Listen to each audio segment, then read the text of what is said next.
कहानी सच्ची घटना पर आधारित है, जिसमें सरोगेसी के थ्रू मां बनने वाली लड़कियों के बीच में एक यशोदा नाम की लड़की पहुंच जाती है। उस सेंटर में आज तक यशोदा ने किसी बच्चे को जन्म लेते हुए नहीं देखा था और ना ही उनकी माओ को दोबारा देखा था। कहानी काफी इंटरेस्टिंग और अनएक्सपेक्टेड है। जानने के लिए एंड तक बने रहे, पर पहले वीडियो को लाइक करके चैनल को सब्सक्राइब कर दें। तो मूवी की शुरुआत में हम एक एक्ट्रेस को देखते हैं जिसका नाम ओलिविया होता है। वो एक पुल में नहा रही होती है, तभी दो आवारा लड़के उसका पीछा करते हैं और उसके साथ गलत काम करने की सोचते हैं। इसलिए वो उसके ड्रिंक में एक ड्रग्स मिला देते हैं। उस ड्रिंक को पीने के बाद ओलिविया की मौत हो जाती है और उसके चेहरे पर अजीब से किस्म के रैशेस बन जाते हैं। जब पुलिस इन्वेस्टिगेशन करती है तो उसे ओलिविया की ऑटोप्सी रिपोर्ट से पता चलता है कि उसकी मौत 2 ड्रग्स की हाई डोज लेने की वजह से हुई है, जिसमें एक ड्रग्स का नाम LSD है और दूसरी ड्रग्स के बारे में उन्हें पता नहीं चल पाता है। उसके बाद हम इस मूवी के मेन कैरेक्टर यशोदा को देखते हैं, जो एक हॉस्पिटल में आती है और यहाँ हमें पता चलता है कि वो 3 महीने की प्रेग्नेंट है। दरअसल यशोदा पैसों के लिए सरोगेसी माँ बनी है, यानी कि ये बच्चा पैदा होते ही किसी और के पास चला जाएगा और उसके बदले यशोदा को पैसे मिलेंगे। जब यशोदा चेकअप के लिए अंदर जाती है तो डॉक्टर उसे कहती है कि कंपनी वाले आधे पैसे देकर तुम्हें अपने साथ ले जाएंगे। यशोदा की एक छोटी बहन भी होती है और उसे कोई गंभीर बीमारी है जिसके इलाज के लिए उसे पैसों की सख्त जरूरत है, इसीलिए यशोदा सरोगेट मदर बनी है। अगले दिन यशोदा के घर पर एक आदमी पैसों से भरा हुआ बैग लेकर आता है और गाड़ी में बैठाकर वो उसे बेहोशी वाली दवा खिला देता है। उसके बाद जब उसकी आंख खुलती है तो वो अपने आप को उस कंपनी में देखती है जिसके बारे में डॉक्टर उसे बता रही थी, और उस कंपनी का नाम था ईवा। तभी वहाँ मधु नाम की एक लड़की आती है जो यशोदा को समझाती है कि यहाँ पर किस तरह रहना है और खाना पीना है। यहाँ मधु यशोदा से कहती है कि जब तुम्हारी डिलीवरी हो जाएगी तो तुम्हें बाकी के पैसे भी मिल जाएंगे और फिर तुम अपने घर जा सकती हो।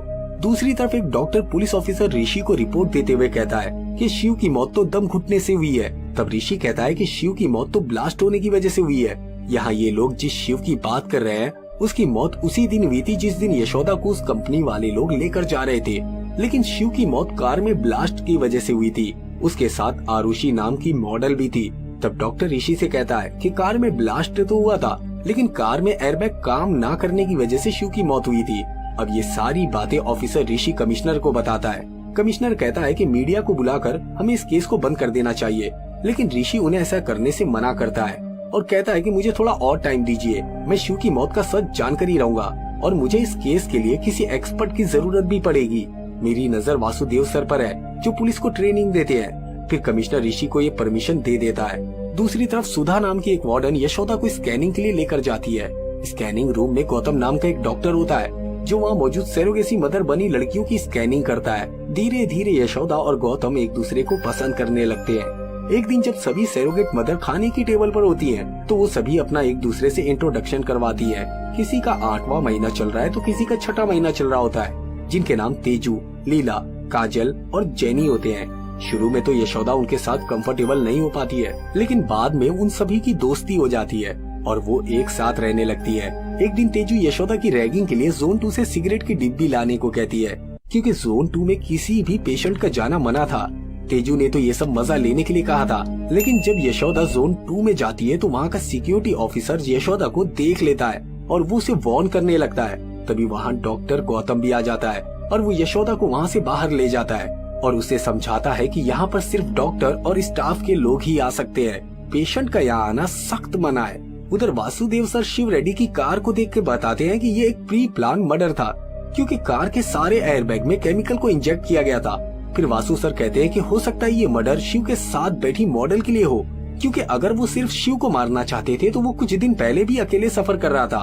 उसके बाद ये लोग उस मॉडल आरुषि के घर जाते हैं और उसके लैपटॉप की मदद से जांच पड़ताल करते हैं, जिससे उन्हें एक साइट से एक बंदे की वीडियो मिलती है और ये बंदा हमेशा आरुषि को बताता था कि उसे कौन सा ब्यूटी प्रोडक्ट को प्रमोट करना है और किसको नहीं करना है। हाल ही में आरुषि के पास एक ब्यूटी प्रोडक्ट का प्रमोशन आया था, जिसे इस बंदे ने मना करने के लिए कहा था, क्योंकि उन लोगों ने ये नहीं बताया था कि इस प्रोडक्ट को बनाने में किस चीज का इस्तेमाल किया गया है। फिर ऋषि और वासु सर उस ब्यूटी कंपनी के पास जाते हैं, जहाँ एक बंदा होता है जिसके पिता सेंट्रल मिनिस्टर गिरिधर होते हैं। दूसरी तरफ वार्डन सुधा का एक्सेस कार्ड कोई चुरा लेता है, जिसकी वजह से वो काफी परेशान होती है। दरअसल उसका एक्सेस कार्ड यशोदा ने चुराया था। दूसरी ओर पुलिस वाले उस बंदे के घर जाते हैं जिसने उस ब्यूटी प्रोडक्ट का प्रमोशन करने से आरुषि को मना किया था, लेकिन वो बंदा तो पहले से ही मरा हुआ होता है अपने ही घर में। जब पुलिस उसके घर की तलाशी लेती है तो उन्हें फ्रीजर में एक केमिकल मिलता है। उसके बाद ऋषि उस केमिकल को अपने फ्रेंड के पास भेजता है उसे टेस्ट करवाने के लिए। फिर वो फ्रेंड ऋषि को कॉल करके बताता है कि कुछ दिन पहले जो ओलिविया नामी एक्ट्रेस का मर्डर हुआ था उसके बॉडी में भी एक मिस्टीरियस किस्म का केमिकल पाया गया था, और जो तुमने मुझे सैंपल दिया है वो भी कुछ इसी तरह का है। इस केमिकल की थोड़ी और जांच करके मैं तुमको इसकी रिपोर्ट भेजता हूँ। लेकिन उसी वक्त कोई अनजान शख्स ऋषि के फ्रेंड को मार देता है। अब सारी लड़कियां आपस में यहाँ अपने आने की स्टोरी बताती हैं, जिसमें तेजू बताती है कि बचपन से उसके पेरेंट्स चाहते थे कि उन्हें लड़का पैदा हो, लेकिन लड़की होने पर उन्हें बहुत बुरा लगा था। तब से तेजू हमेशा के लिए एक लड़का बनने की कोशिश में थी और अपने पेरेंट्स का कर्ज चुकाने के लिए ही तेजू ने ये ऑप्शन चुना था। उसके बाद काजल अपनी स्टोरी बताती है। उसका जन्म एक रेड लाइट एरिया में हुआ था और उसकी माँ एक प्रोस्टिट्यूट थी, लेकिन काजल के पैदा होने के बाद उसकी माँ उसे उस माहौल से दूर रखना चाहती थी, इसलिए उन्होंने उसे गांव भेज दिया। और काजल यहाँ इसलिए आई थी ताकि वो यहाँ से मिलने वाले पैसों से अपनी माँ को उस रेड लाइट एरिया से बाहर निकाल सके। जेनी वहाँ सिर्फ इसलिए आई थी कि उसे आईफोन खरीदना था, उसके पास पैसे नहीं थे। ये सुनकर सभी हंसने लगते हैं। अगले दिन काजल को अचानक से लेबर पेन होने लगता है, इसलिए उसे जल्दी से ऑपरेशन थिएटर लेकर जाया जाता है, जो कि जोन 2 में ही होता है। तभी लीला यशोदा को अपनी स्टोरी बताती है कि वो कठपुतलियों का खेल दिखाने वाले परिवार से है। उसने हमेशा से कृष्णा की कहानियां सुनी है। उसे हमेशा ऐसा लगता था कि एक दिन जरूर भगवान कृष्णा उसके बेटे के रूप में उसकी कोख से जन्म लेंगे। लेकिन जब उसकी शादी हो गई तब उसे डॉक्टर के जरिए पता चला कि वो अपने हस्बैंड के साथ कभी भी बच्चा नहीं पैदा कर पाएगी। तभी उसे सरोगेट मदर बनने का भी ऑफर मिला, जिससे वो बहुत खुश हो गई थी। वो अपनी कोख से कृष्णा को जन्म दे सकती थी। वो बस एक बार अपने बेटे का चेहरा देखना चाहती थी। इधर मधु सबको बताती है कि काजल का बच्चा उसके पेट के अंदर ही मर गया था। किसी तरह करके उन्होंने काजल की जान बचाकर उसे उसके घर वापस भेज दिया है। दूसरी तरफ ऋषि और उसके साथियों पर हमला हो जाता है, जिसमें वो साथी मर जाता है। और उधर कमिश्नर की गाड़ी का भी एक्सीडेंट हो जाता है, जिसकी वजह से वो भी हॉस्पिटलाइज्ड हो जाते हैं। उधर काजल के इस तरह चले जाने से सबको बहुत बुरा लगता है, लेकिन यशोदा को ये सब कुछ अजीब सा लग रहा था, इसलिए वो बेहोशी का नाटक करते हुए जोन 2 में एंटर कर जाती है और वो वहाँ कुछ ढूंढने की कोशिश करने लगती है। तभी वहाँ डॉक्टर गौतम भी आ जाता है और उसे उसके रूम में भेज दिया जाता है। उधर कमिश्नर ऋषि और वासु सर को बताते हैं कि ओलिविया साल में 2 बार इंडिया आती थी और यहाँ पर वो 3 दिन के लिए रुकती थी, और ऐसे ही 122 फॉरेन लड़कियाँ हर 6 महीने बाद इंडिया आती रहती है और उनके आने का रीजन अभी तक पता नहीं चल पाया है। और उन सारी लड़कियों में बस एक ही बात कॉमन होती है कि वो सारी की सारी बहुत ही ज्यादा अमीर होती है। और अब एक अलीना नाम की लड़की भी इंडिया आने वाली है, इसलिए ऋषि और वासु सर उस लड़की को फॉलो करने के लिए एयरपोर्ट पहुँच जाते हैं और वो लोग उस लड़की का पीछा करते हुए जंगल में पहुँचते हैं, जहाँ अलीना की कार अचानक से गायब हो जाती है और वो लोग उस जगह में फंस जाते हैं। इधर लीला को भी लेबर पेन होना शुरू हो जाता है, इसलिए उसे जोन 2 के ऑपरेशन थिएटर में लाया जाता है, जहाँ यशोदा मौका पाकर जोन 2 में दोबारा से घुस जाती है, क्योंकि उसने पहले ही डॉक्टर गौतम का एक्सेस कार्ड चुरा लिया था। वहाँ यशोदा ऑपरेशन थिएटर में एंटर करने की कोशिश करती है, तभी वहाँ पर जेनी आ जाती है और वो उसे अंदर जाने से रोकती है, क्योंकि जेनी मधु के लोगों में से एक थी और वो कोई सरोगेट मदर भी नहीं बनी थी। तो वहाँ पर उन दोनों के दरमियान बहुत देर तक फाइट होती है, जिसमें जेनी की मौत हो जाती है। जेनी के मरने के बाद यशोदा उस ऑपरेशन थिएटर में घुस जाती है, जहाँ पर जाकर उसे पता चलता है कि ये तो एक मुर्दा खाना है, जहाँ पर बहुत सारी लड़कियों की डेड बॉडी रखी हुई थी। वहाँ पर काजल और लीला की भी डेड बॉडी मिल जाती है, यानी कि इन लोगों ने इन दोनों को मार दिया था। यशोदा को वहाँ पर मधु और सिक्योरिटी ऑफिसर तेजा देख लेता है। उसके बाद यशोदा असिस्ट रूम में जाती है, जहाँ पर उसे लीला का बच्चा मिल जाता है, जिसे कंटेनर में फ्रीज करके रखा गया था। और ऐसे ही वहाँ पर हजारों बच्चों को फ्रीज करके रखा गया था। ये देखकर यशोदा हैरान हो जाती है। तभी वहाँ पर तेजा भी आ जाता है और यशोदा को पकड़कर एक रूम में लेकर जाता है और वो उसे मारने की कोशिश करता है, लेकिन यशोदा उसे ही मार डालती है। और वहाँ से निकलकर वो एक दूसरे रूम में जाती है, जहाँ पर मधु अचानक से उसके सामने आ जाती है। तभी वहाँ गौतम भी आ जाता है। तब यशोदा किसी भी तरह करके मधु के गले पर चाकू रख के उसे कहती है, तुम लोग ये सब क्यों कर रहे हो और मुझे सच बताओ। तब गौतम यशोदा को बातों में उलझाते हुए कहने लगता है कि तुम मधु को मार दो, क्योंकि यहाँ पर बहुत सारे इलीगल काम हो रहे हैं। इसी दौरान वो यशोदा को पकड़ लेता है और उसकी गर्दन पर चाकू रख देता है। फिर मधु और गौतम यशोदा को बांध देते हैं। यानी कि गौतम और मधु दोनों भी इस इलीगल कामों में पार्टनर थे। यहाँ पर मधु यशोदा को अपनी बैक स्टोरी बताती है कि कुछ सालों पहले गिरिधर किसी कॉलेज में एक चीफ गेस्ट की तरह आता है। उस वक्त उस कॉलेज में एक ब्यूटी कंपटीशन चल रहा होता है। स्पीच के दौरान गिरिधर कहता है कि ब्यूटी का असली मतलब होता है दिल की खूबसूरती। उसी कॉलेज में मधु भी होती है और वो इस बात का गिरिधर को जवाब देती है। मधु ज्यादा फोकस फेस की ब्यूटी को कहती है कि अगर लड़की खूबसूरत होगी तभी वो कुछ कर पाएगी, अगर वो खूबसूरत नहीं होगी तो कुछ भी नहीं कर पाएगी। उसी कॉलेज में गौतम भी होता है जो मधु से बहुत प्यार करता है। गौतम मधु को प्रपोज करता है लेकिन मधु उसे बुरा भला कहते हुए उसे ठुकरा देती है। उस वक्त गिरिधर भी मधु को एक ऑफर देता है कि मैं तुम्हारी खूबसूरती और तुम्हारी बातों से बहुत इम्प्रेस हो गया हूँ, इसलिए मैं तुमसे शादी करना चाहता हूँ। फिर मधु गिरिधर की प्रॉपर्टी देखकर उससे शादी के लिए हाँ कर देती है। लेकिन शादी की रात मधु गिरिधर से कहती है कि अगर मैं प्रेग्नेंट हो गई तो मेरी ब्यूटी खराब हो जाएगी। उसके बाद भी मधु प्रेग्नेंट हो जाती है। जैसे जैसे दिन गुजरने लगते हैं वैसे वैसे मधु की खूबसूरती भी खत्म होने लगती है। तो डॉक्टर उससे कहती है कि तुम्हें एक रेयर किस्म की बीमारी है और इसका कोई भी इलाज नहीं है। टाइम बहुत ज्यादा गुजर चुका था, इसलिए अब वो अबॉर्शन भी नहीं करवा सकती थी। मधु की हालत इतनी ज्यादा खराब हो जाती है कि वो सुसाइड करने की कोशिश करती है, लेकिन वो बच जाती है। गिरिधर मधु की ऐसी हालत देखकर उसे छोड़ देता है और कहता है कि जिस खूबसूरती को देखकर मैंने तुमसे शादी की थी वो तो अब खत्म हो चुकी है।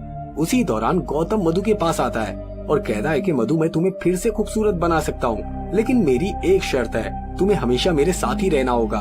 और मधु इसके लिए मान जाती है। उसके बाद गौतम मधु को अपनी लैब में लाकर उसके ऊपर बहुत सारे एक्सपेरिमेंट करता है और फाइनली गौतम का एक एक्सपेरिमेंट सक्सेसफुल हो जाता है और फिर मधु पहले से भी ज्यादा खूबसूरत हो जाती है। एक बार फिर से मधु गौतम को धोखा देती है। वो गिरिधर को बुलाकर उसके आदमियों से उसकी पिटाई करवाती है। गौतम उन सभी लोगों को मार देता है। गौतम मधु से कहता है कि तुम्हारी ये खूबसूरती लाइफ टाइम के लिए नहीं है, तुम्हें हर 6 महीने के बाद एक बूस्टर डोज लेनी होगी और उसका तरीका सिर्फ और सिर्फ मेरे ही पास है। मैं ही उस डोज को बना सकता हूँ। मैंने तुम्हें पाने के लिए सीरम बनाया था। अगर मैं ये सीरम बाहर बेचता तो आज मैं बिलियनर बन सकता था, लेकिन मैंने तुम्हें चुना और तुमने मुझे धोखा दिया। गौतम की ये सारी बातें सुनने के बाद गिरिधर एक प्लान बनाता है और कहता है कि तुम्हें मधु चाहिए, ले लो, लेकिन मुझे पैसा चाहिए। तुम मुझे इस ब्यूटी सीरम को बनाकर दे दो, मैं उससे पैसे कमाऊंगा। फिर ये तीनों मिलकर इस काम को करना शुरू कर देते हैं। उसके बाद मधु दूसरी कंट्रीज के लोगों को अपने प्रोडक्ट के बारे में बताने लगती है। यहाँ पर हमें पता चलता है कि इस प्रोडक्ट को बड़ी बड़ी सेलिब्रिटीज ने यूज करना शुरू कर दिया है, जैसे कि ओलिविया एक्ट्रेस और भी बहुत सारे लोग होते हैं। लेकिन इनके प्रोडक्ट को इस्तेमाल करने के 48 घंटे के भीतर कोई भी ड्रग्स नहीं लेना चाहिए। इसी वजह से ओलिविया की मौत हो गई थी। इसी तरह इनकी कंपनी न्यू बॉर्न चाइल्ड में पाए जाने वाले प्लाज्मा से ये प्रोडक्ट बनाते थे, इसलिए इन लोगों ने बहुत सारी प्रेग्नेंट औरतों को अपने पास रखा था और इन सारी लड़कियों के बच्चे के प्लाज्मा को सेव करके रखा था। उन्हें जब भी जरूरत पड़ती थी वो उसे निकाल लेते थे और वो मरी हुई मॉडल आरुषि इनके इस प्रोडक्ट के बारे में इन्वेस्टिगेशन कर रही थी, इसलिए मधु और उसकी कंपनी ने मिलकर आरुषि को मरवा दिया था। यानी कि शिव की जान ऐसे ही चली गई। इन कामों में जो भी रुकावट बना उन्होंने उसे रास्ते से ही हटा दिया। खैर किसी तरह करके यशोदा वहाँ से भागने की कोशिश करती है। एक तरफ ऋषि और उसकी टीम को ये बात पता चलती है कि इस सब काम में कमिश्नर भी शामिल है। ये कमिश्नर उनके साथ रहते हुए मधु और उसकी टीम को इन्फॉर्मेशन पहुँचाता था, इसलिए मधु और गिरिधर उन सभी लोगों को अपने रास्ते से हटाना चाहते थे। गौतम एक बार फिर से यशोदा को पकड़ लेता है, लेकिन इस बार यशोदा गन उसके ऊपर तान देती है। दरअसल यशोदा एक ट्रेन्ड पुलिस ऑफिसर है, यानी कि जब यशोदा अपनी ट्रेनिंग खत्म करने के बाद ड्यूटी ज्वाइन करने गई थी तो वहाँ पर पुलिस ऑफिसर ने उसे अपने पास एक रात गुजारने को कहा था कि अगर वो ऐसा नहीं करेगी तो बदले में उसे पैसे देने होंगे, तभी वो उसे ज्वाइन होने देगा। जब ये बात यशोदा की बहन को पता चलती है तो वो सोच लेती है कि मैं बहुत सारे पैसे जमा करूंगी और अपनी बहन को पुलिस में ज्वाइन करवा कर ही रहूंगी। डीप में इन्वेस्टिगेशन करने पर ये बात पता चलती है कि यशोदा की बहन ने सरोगेट मदर बनने का फैसला किया था, लेकिन यशोदा की बहन को वो हॉस्पिटल वाले किसी दूसरी जगह लेकर गए थे। उसके बाद यशोदा ये फैसला करती है कि वो खुद एक सरोगेट मदर बनकर उनका काम तमाम करेगी और अपनी बहन को बचाकर वापस लाएगी। इस तरह से यशोदा जिस दिन से यहाँ पर आई थी उसने हर चीज को बहुत ही अच्छे तरीके से देखा था कि कैमरा कहाँ पर है। तभी यशोदा के पास कुछ गार्ड्स आ जाते हैं और उसे मारने की कोशिश करते हैं, लेकिन यशोदा उन्हें मार डालती है। दूसरी तरफ ऋषि और उसकी टीम कमिश्नर का भी काम खत्म कर देती है। इस तरह यशोदा वहाँ मौजूद सभी गार्ड्स को मारकर उस कंपनी में मौजूद सभी लड़कियों को बाहर निकालने लगती है। यहाँ पर हमें ये बात पता चलती है कि मधु ने खुद को खूबसूरत रखने के लिए अपने ही बच्चे का प्लाज्मा दे दिया था। इस तरह मधु ने अपने ही बच्चे का प्लाज्मा यूज करके खुद के लिए खूबसूरती हासिल की थी। इस बात का पता चलते ही उन लड़कियों को मधु पर गुस्सा